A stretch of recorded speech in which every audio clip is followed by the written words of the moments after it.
Hey everyone, welcome back to my channel. So I'm getting married in March, which is coming up really soon, and I thought I would talk a little bit about what the process of wedding planning has been like while also juggling, being a full-time law student.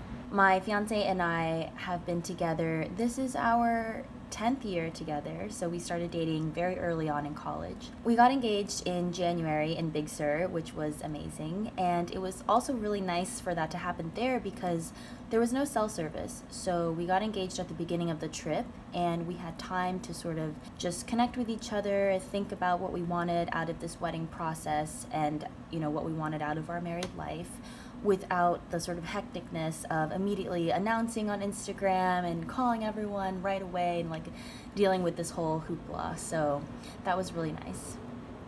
I had no idea how to start planning a wedding. I think that's true of almost everyone.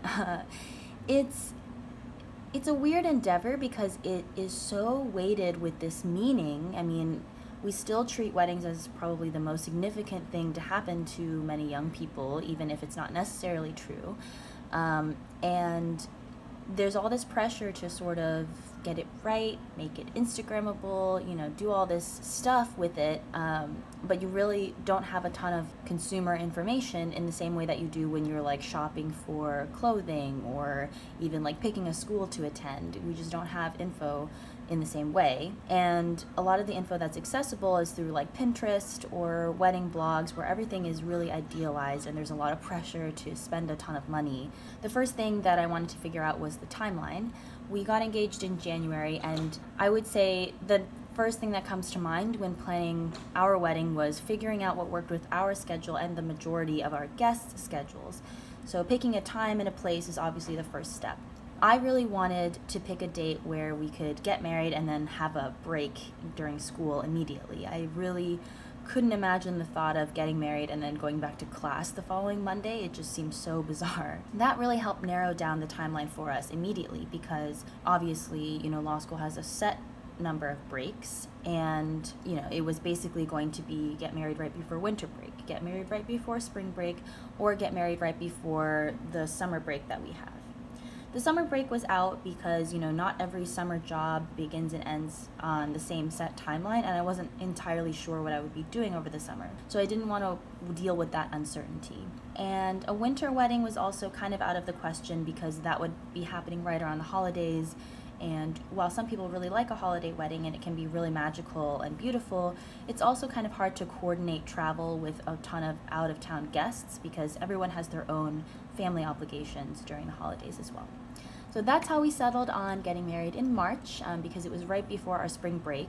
And it worked out well because it wasn't during the peak season of weddings. So depending on where you live, the peak season might be slightly different, but here in the Bay Area, it seems to be June and July. May, June, and July are the most popular months to get married, which means that there's the most competition for, popular wedding venues or popular caterers, just vendors.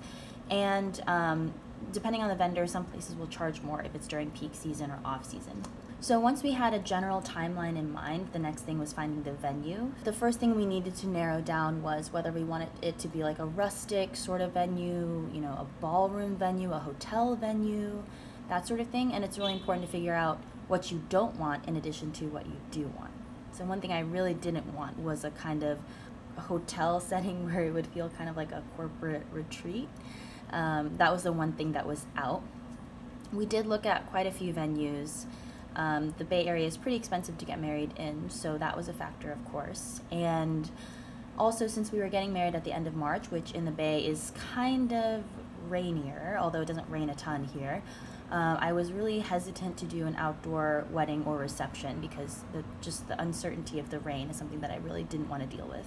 So in the end, we went with a museum venue, which was really nice because the fee that you pay for the venue goes back to the museum, and that felt really sort of meaningful and, sort of fit with our personality as a couple. And the other nice thing about the museum is that we could open some of the exhibits during the cocktail hour, so it would be just a little bit different than, some of the other weddings that we read about.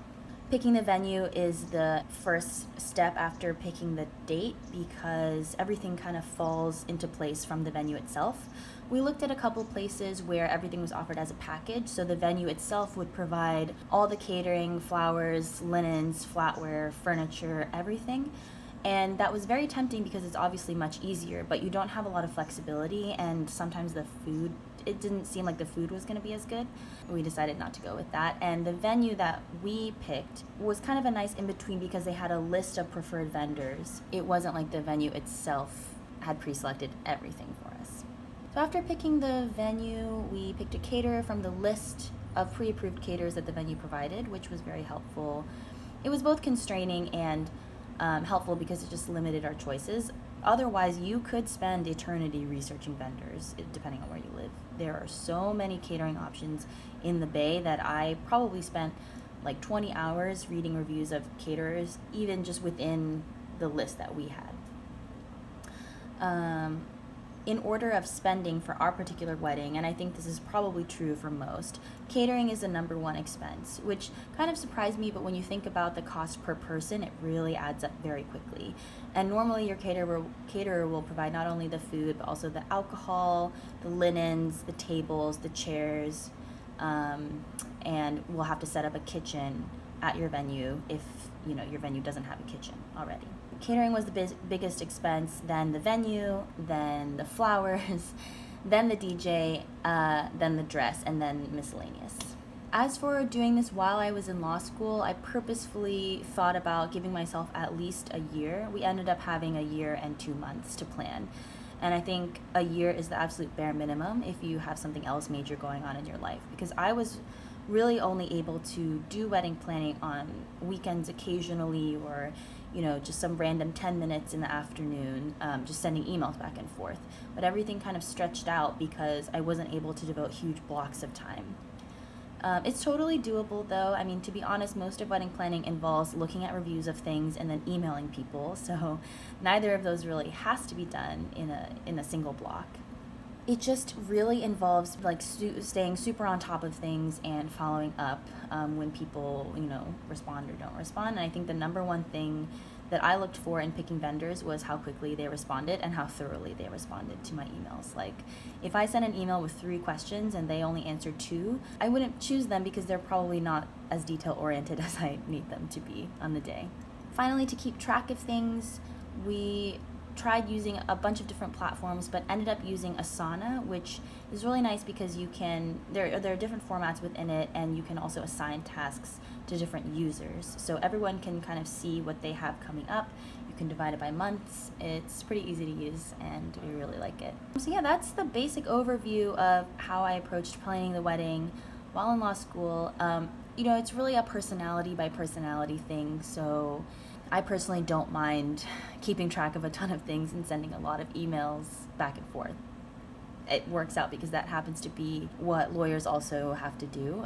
But in a way, it kind of worked to take my stress from school and import it directly onto a different endeavor.